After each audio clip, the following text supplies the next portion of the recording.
Welcome everyone back to exploring filmmaking through the avenue of Harry Potter. Now, I've had a great time doing this. I've got excited. I've enjoyed the process of analyzing the filmmaking. A lot of times, unless even for someone who thinks this way, if I don't have a reason to, sometimes I turn it off and I don't ever really appreciate to the full extent what's been created for me. And so I think it's actually become a really good exercise for me to do this. If you're new here, I've done 2 weeks of this already, 2 other videos where we're talking about filmmaking tricks and tips and concepts and learning about them through the avenue of the Harry Potter films.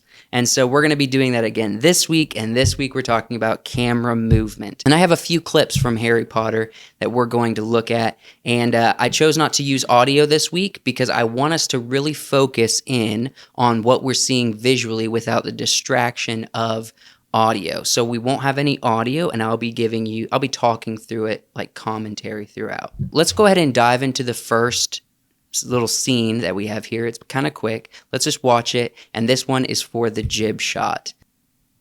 So we got a nice little slow movement. Notice we're coming in, if you remember the 180-degree rule, we're coming in at a specific side. We can see where the line is, but it's a nice above like the earth kind of movement. And it's still low to the earth, but it's almost like it doesn't have legs, or someone's actually just walking up on him. That's what it feels like. And here we go. We're actually still on the same side of the line. And it's just that slow little movement to, it could be stagnant here, but they chose not to. They chose to have a jib shot. And then we cut to a few stagnants. That's just on sticks on a tripod. And notice with the 180-degree rule, even though they're all looking the same direction, the spider would be signifying where the end of that is. So let's go ahead and look at the production shot. And as you can see here, they have a jib. And if you don't know what a jib is, it's a camera crane. They have counterweights, and they're just moving it either by hand or electronically.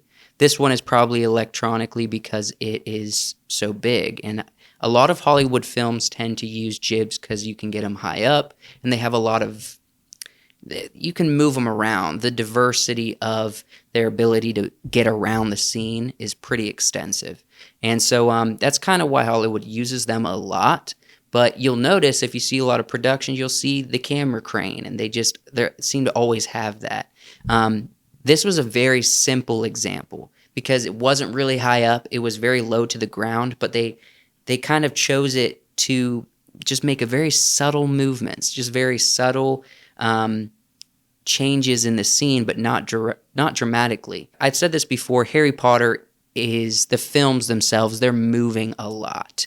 They have a few stagnant shots as we saw, but they move constantly. And it's a beautiful thing. It's a part of the art where you can craft a good story and not it look stagnant and boring a lot. And they tackle this very well in this case by using a jib shot. It's kind of cool. Outside of the camera movement, you see they had a blue wall, a blue screen. They were shooting outside, so they had that nice natural light. It's probably a cloudy day, so they had a nice soft light. And notice Hagrid's not there, which means because they had to make him bigger, they had to add him later.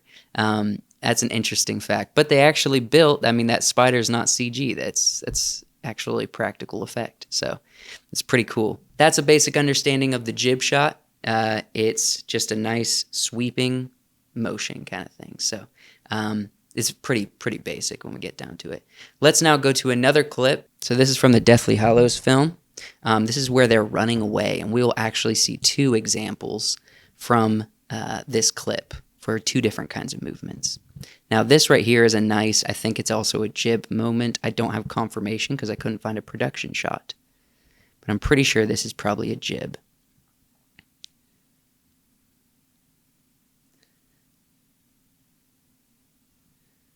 They're having a little intimidating conversation.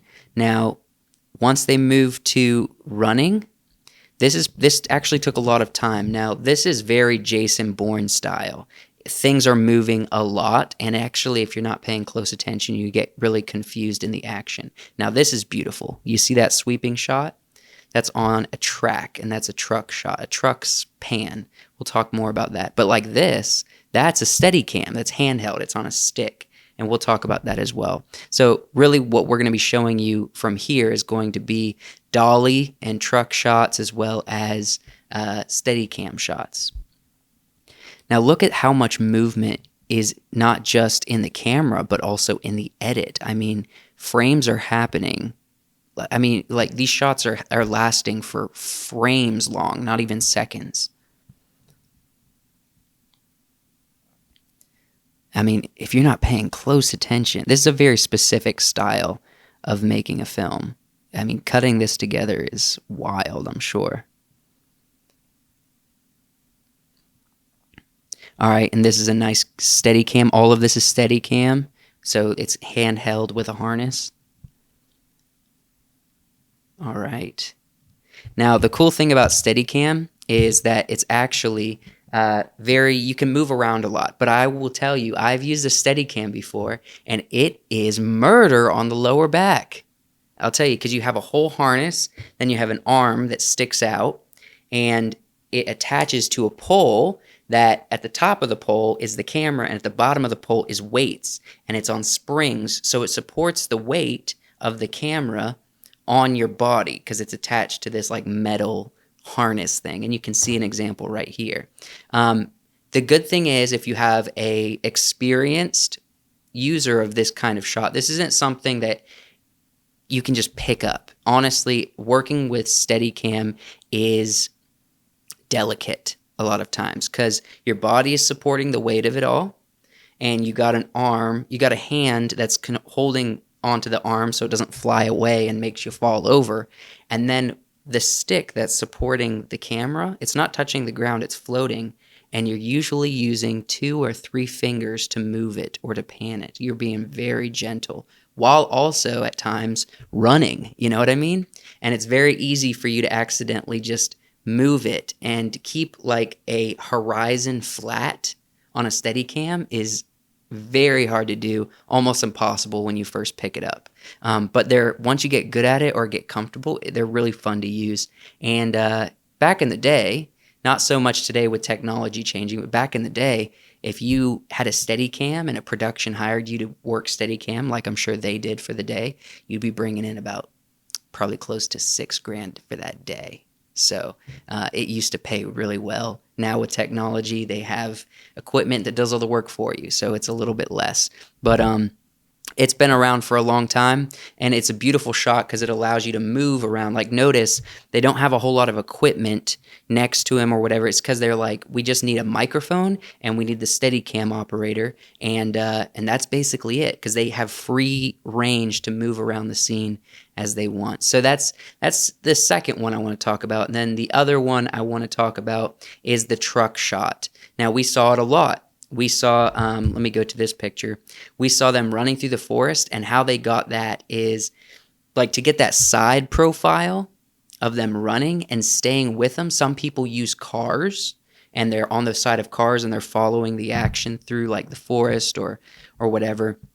The best way to do it is to have these machines with their tracks because it's going to give you the smoothest shot possible without all of the jolts and all the shaking. Now, I know during that running scene, they used a lot of Steadicam that was jolting and moving around. But if you notice those wide sweeping shots, they were very smooth and they moved very fast. That's because of the effectiveness of having a truck dolly that's built for that kind of operation. Now, I'm sure they also had to come in and flatten out this ground so they have, right next to the woods, they have a nice smooth ground to work on. But this is just, I think it's a really cool production shot. Notice if it's side to side, the camera movement, then it's a truck shot. If it's pushing in or pulling out, but it's still on a track, that's a dolly. So a lot of people say dolly when they're talking about side to side. We all know what you're talking about, but technically, correctly, it's called a truck. You truck side to side, you dolly forward and backwards. And so we saw beautiful shots of trucking, and we saw really, really interesting and some very beautiful Steadicam shots from that sequence as well. I want to now go to the last clip we're going to watch, and I kind of explained dollying. It's basically the same as a truck, But the thing is about dollying is I found a scene where, or I found a production shot rather, where they set up a really short dolly track just to do a very small push in, right? But I noticed when I watched the clip, the push in never happened. So from what I would guess is they actually set up the track and didn't end up using it. They just used it like a tripod.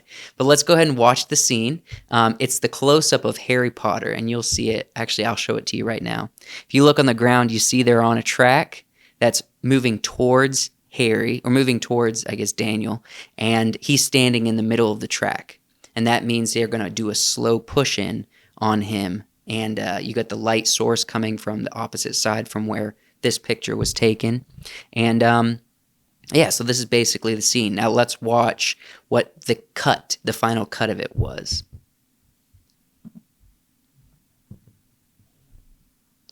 So Hermione enters the tent, and you have Ron and Harry.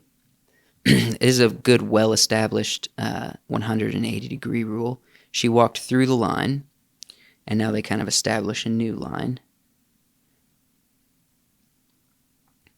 But notice when she cut the line, the cuts that are happening, they kind of break the 180-degree rule a good bit in this scene. Because see where her eye line is, she's looking to the left of the screen facing us. Now he's also looking to the left of the screen, so they framed them up similarly. So they're kind of breaking that 180-degree rule, and I don't know for what purpose. Maybe it could be that motivated lighting. Maybe they wanted to shoot shadow side, but they chose not to shoot shadow side on her. So I'm not really sure why they chose to break this. Maybe this space was too small. Now this is the frame that we saw that dolly, that production picture. Wait till it flips around. There's the close-up on Daniel that we saw in the picture. Notice his shot, that close-up that's set up for a dolly, they never used it. Just stayed stagnant. I wanted to just point that out because I think it's nice to realize even in production, you're never going to get it right. I would say probably 80% of production is troubleshooting, and you can minimize it down to 80-70% of troubles that you have to figure out on the fly by good pre-planning. But if you come into a film ill-prepared, well then basically 95 to 100% of your production on set is going to be troubleshooting. I know even for small projects, that's the case. It's a part of the process. It's an art form. It's trial and error. That's basically it. I hope you enjoyed it. If you enjoyed this, I go into detail. You've heard me talking about the 180-degree rule. I go into detail on one of my other videos, as well as basic composition framing and motivated lighting. So if you're interested in that, go check out my other videos and subscribe to the channel. We're glad you're here. I'll see you in the next video.